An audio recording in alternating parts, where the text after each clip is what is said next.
Hey, fellow YouTubers, JJ the Trucker coming to you from Texas, just south of San Antonio.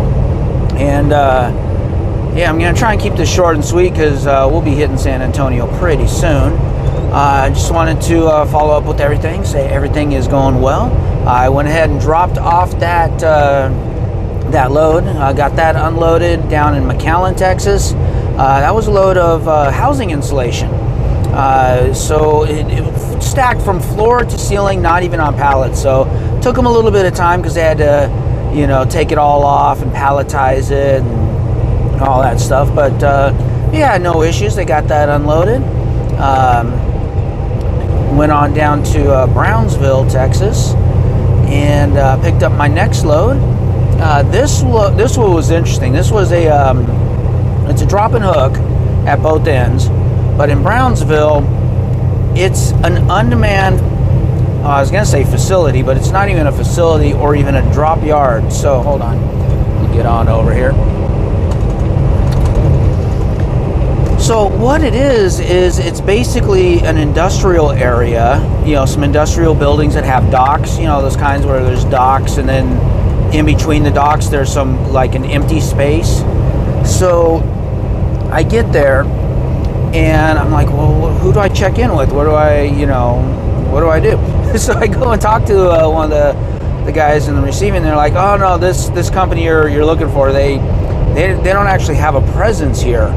You know, I'm like, uh-oh, am I in the wrong place? Did they move? What's going on? And they said, well, what it is, they just kind of use our parking lot, you know, our dock area, the spaces in between the docks, to drop their trailers. So yeah, just go ahead and you know, drop your trailer. You know, just don't block a door. Just park it in one of those spots in between, and find your trailer and pick it up and go. And I was like, okay. And the paperwork, it already mentioned, you know, the instructions that I got from the agent mentioned where the paperwork's going to be. So yeah, it was actually pretty easy. You know, it's just a little unusual, but hey, no big deal. Whatever. It was easy enough. So yeah, I picked it up, took off. Now the downside of doing it that way with it being unmanned is there was nobody to talk to about breaking the seal and adding a new seal to put my load bars in. We talked about my load bars in my last video. So yeah, I had to deal with my load bars, but I did get some good advice on the load bars, and the advice pretty much being put it in the trailer's landing gear. In the trailer's landing gear, there's, you know, most landing gear, there's, you know, holes in it, if you will, or, you know, there's spots in between the bracing where you can, you know, like a V type shape where you can just put it in there and, you know, bungee it down and it's not going anywhere. And I've seen people do that, and I'm like, oh yeah, I have seen that, you know, with like load locks and stuff, the refrigerator load locks. I'm like, all right, I can do that. Of course, the trailer I picked up wasn't set up like that. Its landing gear is a little bit different. It has one small hole. It maybe would have been enough room for one of the load bars, but certainly not both of them. And you know what? I'm afraid that I would end up dropping a trailer and completely forgetting about it, and then boom, there goes my load bars. So I've got to find a better solution. So for right now, it wasn't too bad. I strapped them down to my catwalk using the tarp straps, you know, the tarp bungees, those black ones. Used about 4 of those, strapped them down to my catwalk, and at least I got a Peterbilt, not a Freightliner, so I actually have a catwalk. I can do that too. So they're there, they're secure. I've checked them. I've had to do that before, not for a long trip, but you know, cross town type thing, bobtailing. And they stay. They're fine. They got in the way of fueling this morning, but other than that, it's not too bad. So while I was making my delivery yesterday, though, it was kind of at a lumber yard, lots of lumber sitting around, and I'm like, I'm sure I could make something. Okay, the load bar holders, the reefer load bars, those load bar holders that are attached to the cab of the truck. The bottom section is just a like a plate that is perfectly fine. It would work. It would work just fine to leave that right there, and it would hold the bottom of the load bars. It's the top part that for the load locks, the reefer load locks, it's round shaped. It's got round shaped molded holes so that you can actually it holds them securely, but it won't work for the load bars. But if I remove that whole piece and make something out of wood, like a hinged, like a 4-piece hinged thing with a hinge on one side, like a gate latch or something on the other, one of those locking, just you put a lock in through, I think that would work pretty well. I think I can, and then bolt that thing to the same holes where the load lock holder was bolted to. So I've got some ideas. Maybe when I get some time, I'll do something, and I'll let you know, and I'll show you guys if I do that. Let's see. Other than that, all right, let me talk about real quick those last few videos. So, the video, the Unhappy with Landstar video, and the follow-up to that, I got a ton of great advice, but those videos just got really, really popular. They were still getting a ton of views every day. Once a video starts blowing up like that, and those titles were intended, I intentionally did those titles to get YouTube's algorithm moving and get that movement, because I wanted a lot of advice, suggestions, options, and stuff like that, which I definitely got.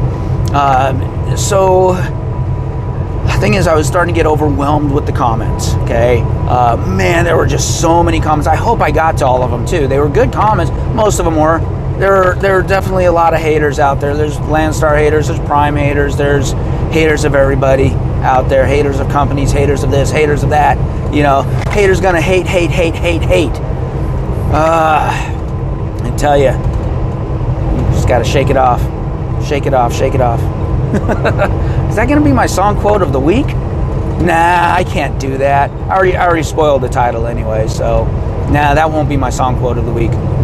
I'll do something else later on. So anyway, not only that, but it was also once YouTube sees you've got a video out there that's popular, they start promoting more of your videos, some of your other videos. It's kind of a snowball effect. And so a lot of my other older videos, 4 in particular, were starting to get popular again and get a lot of views, which means more comments. And these comments were just flooding in. I couldn't keep up with it. So because of that, and also these 2 videos are just not indicative of what I normally, they're not my normal type videos. Okay? They had a purpose. I needed to vent. I needed to get advice, especially from my regular viewers. I got a lot of great advice. Got some new viewers out of that with some great advice. So its purpose is done. I don't think that those videos really need to stay there. So I went ahead and retired those 2 videos. So if you are just catching up on my videos, or you've been binge watching my videos, and you're like, it just feels like I've missed an episode or 2. That's what happened. Quick summary to catch up. Had some issues with Landstar, needed to vent, specifically the agents at Landstar and the load board. Needed to vent, needed to get some advice, some alternate options, and I got all of that. It was fantastic. Let's see here, hold on.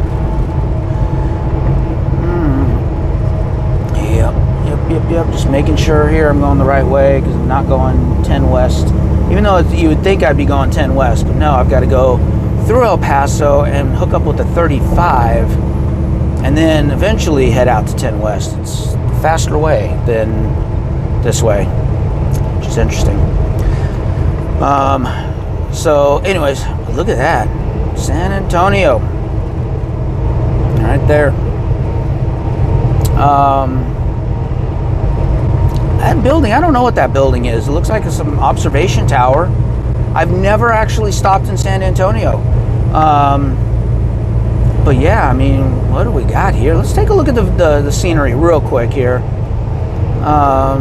So got an observation tower, not sure what that is. Got some other thing that looks like it would be a like a stadium, an indoor stadium of some sort. Yeah, I don't know of any professional teams that play out here in San Antonio. Let's see if it says anything. So, anyways, back to what I was saying. Got the advice. It's all good. Those videos are gone. We're back to normal. What is this? The Catskill Theater? No. Digital billboards. Not like University Health System Plaza. Wow. It's a health system plaza. Kind of looks like some of those indoor stadiums, like Bank One Ballpark in Arizona. Actually, they don't call it Bank One Ballpark anymore. I don't know what they call it now, but anyway. Yeah, San Antonio, everybody. There we go. So those videos are gone. Where was I? See, I talked about the pickup, talked about the delivery, talked about the pickup. Take exit 142B on the left to I-35 South. Thank you, Nagatha. If you haven't been with me for a while, my GPS is Nagatha, short for Nagatha Christie. She nags me all the time, always telling me what to do, where to go. Nag, nag, nag, nag, nag. She's like a backseat driver. Most of the time she's accurate, though. Sometimes she's not. You definitely got to know where you're going. It is weird. I'm past the 10, which is what I need to go to take the 35 south, but I'm heading north right now. So I'm taking the 35 south to Laredo, which is the area I just came from, but this will intersect again with the 10, which is the faster way. It's weird. Take exit 142B on the left to I-35 South. Alright, there we go. More of Laredo, or not Laredo, San Antonio. In 1/2 mile, keep right to I-35.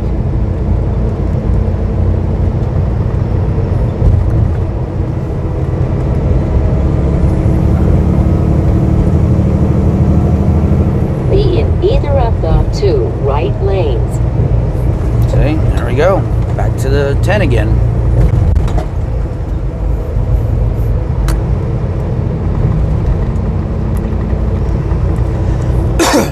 Excuse me.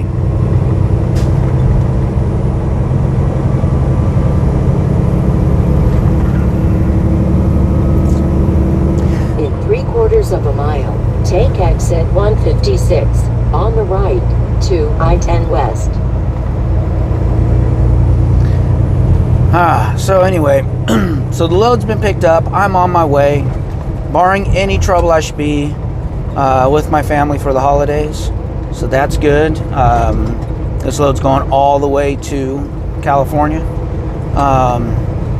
You know, someone told me there's a girl out there, love in her eyes and flowers in her hair. I'm like, yeah, so what? Anyways, that's my song quote of the week. Figure that one out. It's title specific too. You know, it's it should be an easy one. Right lanes. Should be an easy one to figure out. To I-10 West. See, told you, she just nags all the time. Talks right over me. All right. So, anyways, yeah, this one should be a pretty easy song quote, especially if you know your classic rock. Even if you don't, that's an easy one. Let's get through this corner here. So I do have one challenge, though, one little hiccup that I got to deal with, and if you're a Landstar BCO, maybe I can get some advice on this one. So the trailers and trucks need to be inspected every of the 2 left lanes. every 120 days, every 4 months.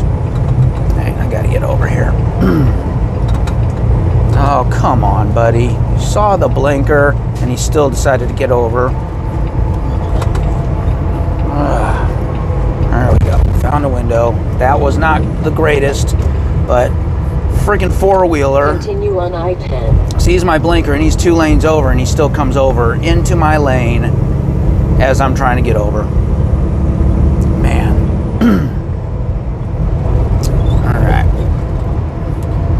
Alright, now I stay on this highway for 535 miles. Where was I? Yeah, I was going to keep this short and sweet because I wanted to wrap this up before I got to San Antonio, but it happened a little faster than I thought. And then the distractions, but that's all right. So the inspections. Now my truck's already, my truck doesn't need to be inspected until end of next month. So I still got a month to go on that. But this trailer was due for inspection in May. Okay, so May, June, July, August. So August and then September, October, November. So it's already like skipped an entire inspection pretty much. It really needs an inspection, and I like that they get these things inspected. Landstar doesn't have terminals like Prime did, so it's not like we're coming into terminals and Landstar has a chance to look at these things. So instead, they make sure that every 120 days or so, the equipment gets inspected. So that's good, especially since they use, or they keep their trailers around a lot longer than Prime did. Prime, 4 years and then that's it. For the most part, I think 5 years this year because of the equipment shortages. Landstar, well, let's just say this trailer I'm hauling right now is 10 years old. It's a 2012. And I've seen trailers older than that. So yeah, this trailer does need to get inspected, and I've got time to get it inspected. It's the challenges, the what if. So the challenges with getting this thing inspected are, one, it has to be done at a Landstar authorized place, which pretty much is TAs. Okay, mostly they're TAs. Not every TA, but most TAs. It has to be inspected by a Landstar certified technician. Now, a lot of these TAs only have one of those hanging around. Okay, and that person does not work 24/7, and they're not on call. So you gotta call ahead, see if they're working, and all that stuff, and then you gotta wait. Okay, at TAs, sometimes you can get right in, and right in means, within an hour. Sometimes you're waiting even longer. Sometimes it's hours and hours. Sometimes they're just too busy and you're not going to be seen that day at all. You got to move on to the next one. So that's challenge number one, but that's doable. Those are phone calls. You can make phone calls and deal with that. It's a pain in the butt, but it can be dealt with without a loss of travel time in most cases. The bigger challenge is the what if. If the inspection fails and something needs to be repaired, the trailer is immediately placed out of service by Landstar. You cannot leave that shop at all until it is repaired. Okay? If it's something really bad and TA cannot repair it, then the trailer has to be towed, from what I understand, or whatever, has to somehow safely be made to the nearest shop for it to be repaired. That can be challenging. So generally speaking, the thing is, okay, it fails an inspection, the TA has the parts, or whatever, they fix it right then and there while they've got it in the bay. This guy's gonna cut me off, I know it. Come on, I gave you some space, there we go. Let me go ahead and see if I can get on over. I'm going a little bit slower than the speed limit getting behind this truck, but that's all right. We're all good. So yeah, they make the repair and then you hit the road, an extra hour or so. But if they don't have the part, Now they're getting the part, and hopefully it's a one-day deal. So, but you're stuck there until the next day, and then they got to get you back into the shop and get it fixed. That's where it can get scary, because then, you know, your load can be late, you know, you could be late, whatever, and you're just sitting there. It's kind of worrisome.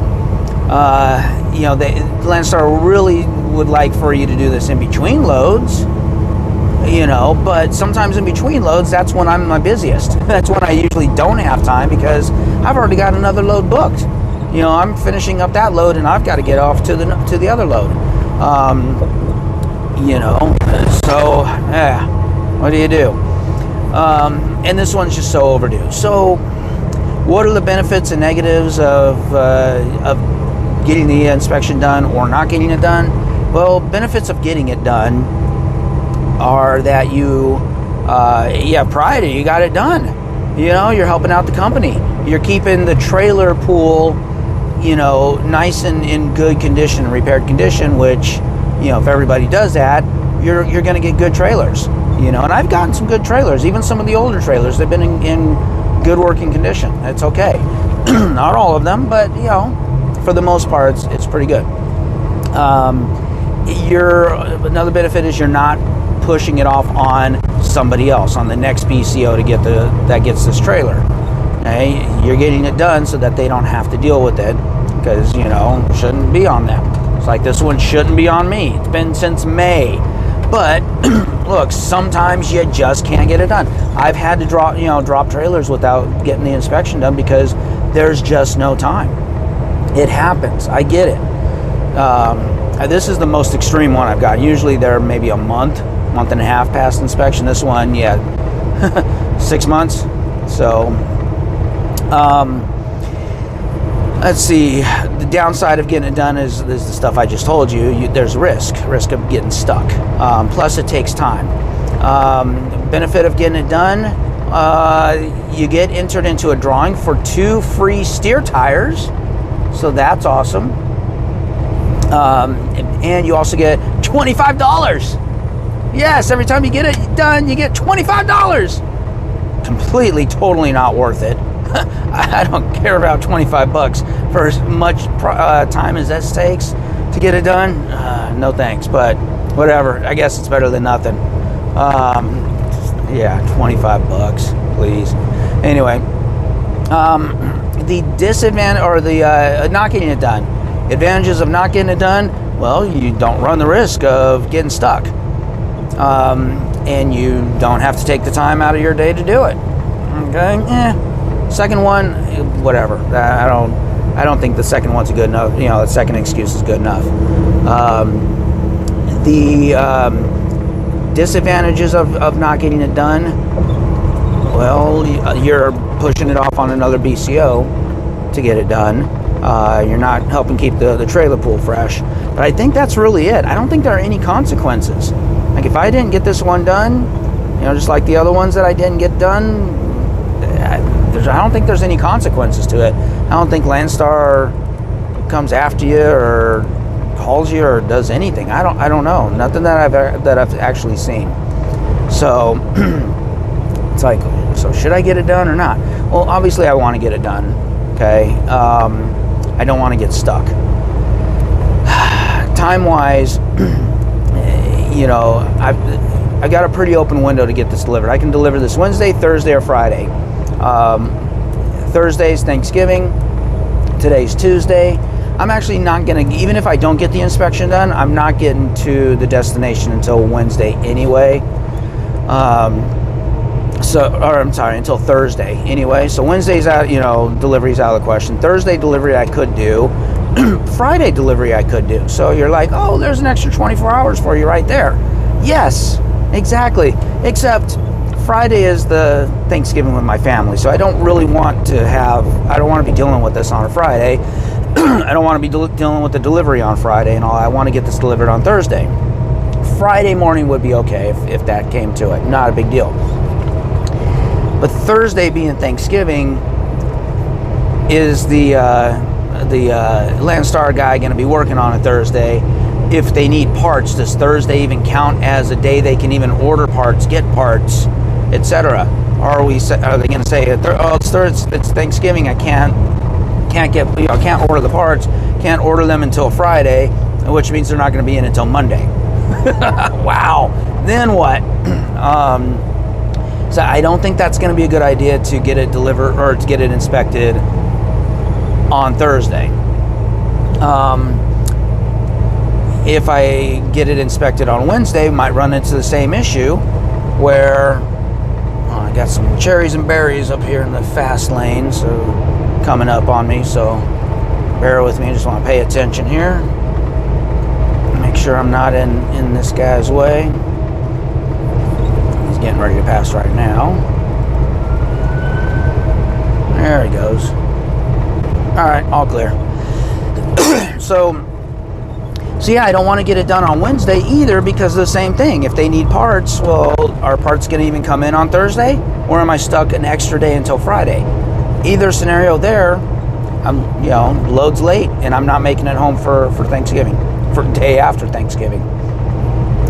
So, option would be to get it done today, Tuesday. That'd be the best option. But for some reason, along Interstate 10, and especially out in Texas, very few Landstar approved centers. In fact, the nearest one is in El Paso. So, if me getting El Paso will be this evening. And that was kind of the plan anyways, to stay in El Paso area this evening. But then is the guy going to be working, parts? I don't know. If they have to order parts, will it be too late to order parts on, for Tuesday? Will they have to order it on Wednesday, tomorrow, and then they won't come in until Friday or Monday? So, yeah. Suggestions, options, advice. What should I do? Obviously, I'm going to make some phone calls and see what I can do. Get some of those questions answered. But from the BCOs, what do you guys do? What are some recommendations, advice, and all that stuff? I've only done one trailer inspection before, and it was one in between loads when I did have plenty of time. It was not a big deal. I was already sitting, so it wasn't a big deal. So, yeah, any options, suggestions, advice, please let me know. All right, guys, that is it. I'm going to wrap it up. It's been about 30 minutes, long video. Wanted this to be a short one. It didn't happen. I know sometimes I can ramble on. No, that's not the song quote. You already know the other song quote. Throw that in the comments if you know which song I'm talking about, and specifically who sang that song. All right, I will talk to you guys all later on the next video. Bye-bye.